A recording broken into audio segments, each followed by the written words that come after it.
Telefon o'ynab, o'yinchoq o'ynamagan bolaning xulqida va ruhiyatida bo'ladigan asoratlar. Birinchi navbatda bolani kun davomida qanday o'yinlarni o'ynayotganiga va nima yordamida o'ynayotganiga ahamiyat berishimiz kerak. Agar bola qo'lida ushlasa bo'ladigan, his qilsa bo'ladigan o'yinchoqlar bilan o'ynasa, mutlaqo boshqa psixoemotsional tuyg'ularni boshdan o'tkazadi.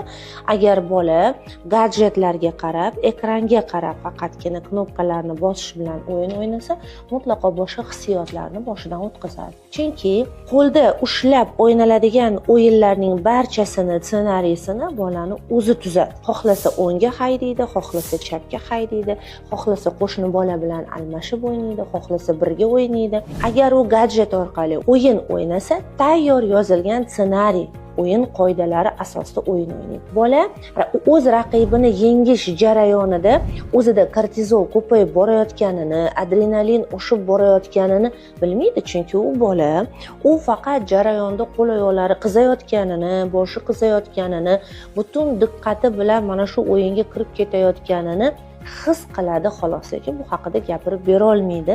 Buni zarar bo'layotganini u bilmaydi ham.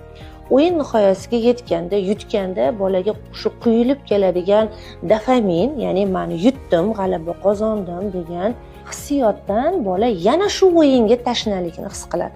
Chunki yana o'sha dopaminni his qilgisi keladi, yana g'alaba mazasini ko'rgisi keladi va shunday qilib bora-bora gadjetga qaramlik kelib chiqadi. Bu juda jiddiy kasallik, bu bilan keyin yillab davolanishga to'g'ri keladi.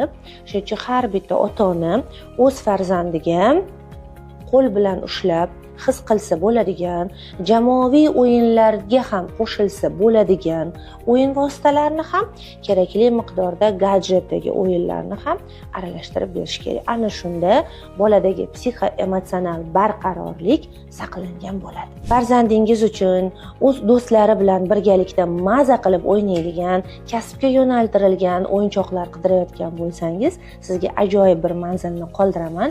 U yerdagi sifatli o'yinchoqlar albatta farzandlaringizga yoqadi.